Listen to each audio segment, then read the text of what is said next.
Hi friends, welcome back to my channel. இன்றைக்கி வந்து ரொம்பவே ஒரு டேஸ்டியான ஒரு சிக்கன் ரெசிபி தான். இதுக்கு வந்து பார்த்திங்கன்னா மல்லிக்கீரை, புதினா, அப்புறம் மிளகா, பச்சை மிளகா, அதுக்கப்புறம் பார்த்திங்கன்னா இஞ்சி பூண்டு எல்லாமே மிக்ஸி ஜாரில் போட்டு ஃபஸ்ட்டு அரைச்சிட்டு, அதுக்கப்புறம் பார்த்திங்கன்னா மசாலா வந்து ரொம்பவே கம்மியான அளவு தான் யூஸ் பண்ணி தான் அந்த சிக்கன் வந்து பண்ண போகிறோம். இதை வந்து நம்ம வந்து க்ரீன் சிக்கன் கூட சொல்லலாம், அவ்வளோ டேஸ்ட்டாக இருக்கும். புளிப்புக்கு பார்த்திங்கன்னா லெமன் ஜூஸ் ஊற்றி பண்ணியிருப்போம், ரொம்பவே டேஸ்ட்டாக இருக்கும். இப்போ வந்து எப்படி பண்ணலான்னு சொல்லிட்டு பார்க்கலாம்.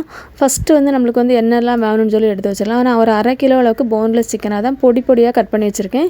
அப்புறம் ஒரு 3 பச்சை மிளகா வித்தெல்லாம் எடுத்துருங்க. ஒரு 4 பல்லு வெள்ளைக்கூடு, ஒரு 2 துண்டு இஞ்சியை பொடியாக கட் பண்ணி வச்சுருக்கேன். அப்புறம் ஒரு உள்ளி வந்து பொடியாக கட் பண்ணி எடுத்துருங்க. 3 வத்தல், அதுக்கும் பார்த்திங்கன்னா நம்ம வந்து வித்தெல்லாம் ரிமூவ் பண்ணிவிட்டு கட் பண்ணி வச்சுருங்க. ஒரு பாதி எலுமிச்சம்பழம், அப்புறம் ஒரு கைப்பிடி அளவுக்கு புதினா, ஒரு கைப்பிடி அளவுக்கு மல்லிக்கீரை, இவ்வளோத்தையும் எடுத்துடுங்க. ஒரு மிக்ஸி ஜார் எடுத்துடுங்க. மிக்ஸி ஜார் எடுத்துகிட்டு பார்த்திங்கன்னா நம்ம வந்து வச்சுருந்த மிளகா, இஞ்சி, பூண்டு, அது கூடவே பார்த்திங்கன்னா நம்ம வந்து வச்சுருந்த புதினா, அப்புறம் மல்லிக்கீரை, இது எல்லாமே போட்டுட்டு இது கூட வந்து கொஞ்சமாக கல் உப்பு போட்டுவிடுங்க. தண்ணி எதுவுமே நம்ம வந்து ஊற்ற வேண்டாம். அதில் இருக்கக்கூடிய தண்ணியே கரெக்டாக இருக்கும். அந்த அதில் இருக்கக்கூடிய ஈரப்பதமே கரெக்டாக இருக்கும். நல்லா வந்து அரைச்சி எடுத்துடுங்க, பேஸ்ட்டு மாதிரி. இந்த மசாலா தான் இதோட மெயினான மசாலாவாக இருக்கும். ஃப்ளேவரும் இதில் இருந்தால் நம்மளுக்கு வந்து நல்லாவே கிடைக்கும். அதனால தான் இப்போ வந்து இது அப்படியே இருக்கட்டும். அடுப்பில் வந்து ஒரு பேன் வச்சுடுங்க. பேன் வச்சுட்டு பார்த்திங்கன்னா இதில் வந்து ஒரு 3 டேபிள் ஸ்பூன் அளவுக்கு எண்ணெய் ஊற்றிடுங்க. எங்கள் வீட்டில் பார்த்திங்கன்னா எப்போவுமே வந்து இந்த மாதிரிலாம் பண்ணுறதுக்குன்னு இல்லை, எப்போவுமே பார்த்திங்கன்னா தேங்காய் தான் யூஸ் பண்ணுவோம். நீங்கள் உங்களுக்கு எந்த ஆயில் யூஸ் பண்ணுறீங்களோ அதை வந்து எடுத்துக்கிடுங்க.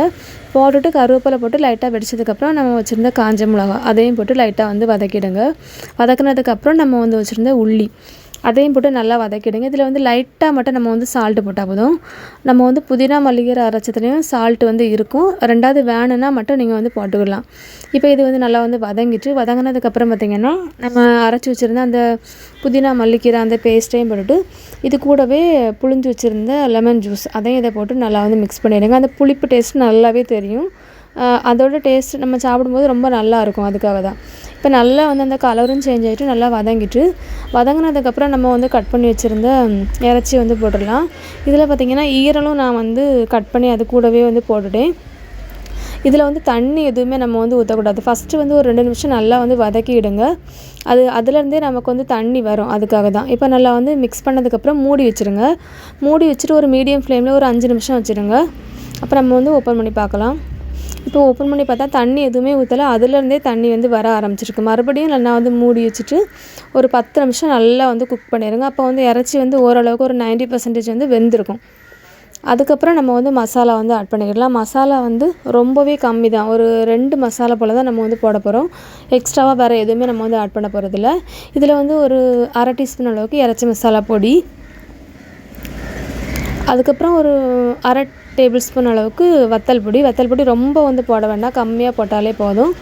அப்புறம் வந்து ஒரு 1/2 டீஸ்பூன் அளவுக்கு மிளகு பொடி, இவ்வளோ மட்டும்தான். உப்பு வந்து போதும் அப்படி காணாட்டுன்னா நீங்கள் வந்து இந்த டைமில் போட்டுவிடுங்க. நல்லா வந்து மிக்ஸ் பண்ணிடுங்க. மிக்ஸ் பண்ணதுக்கப்புறம் பார்த்திங்கன்னா ஒரு லோ ஃப்ளேமில் வச்சு ஒரு 15 நிமிஷம் அப்படியே அடுப்பில் போட்டு குக் பண்ணி எடுத்துடுங்க. அப்பப்போ வேணால் கிண்டிக்கிடலாம். அந்த எண்ணெய் எல்லாமே நம்ம வந்து ஊற்றுனது எல்லாமே அதில் வந்து தெரியும். அந்த அளவுக்கு நல்லா வந்து வெந்து வந்துடும். அந்த மசாலாவும் ஒன்றா வந்து சேர்ந்து மிக்ஸ் ஆகி வந்துடும். இப்போ நம்ம வந்து அடுப்பை வந்து ஆஃப் பண்ணி எடுத்துடலாம். சூப்பராக இருக்கும். நம்ம வந்து குக் பண்ணி முடிச்சதுக்கப்புறம் பார்த்திங்கன்னா அந்த புதினா மல்லிக்கீரை அப்புறம் லெமன் அந்த ஃப்ளேவர் ரொம்பவே நல்லா தெரியும்.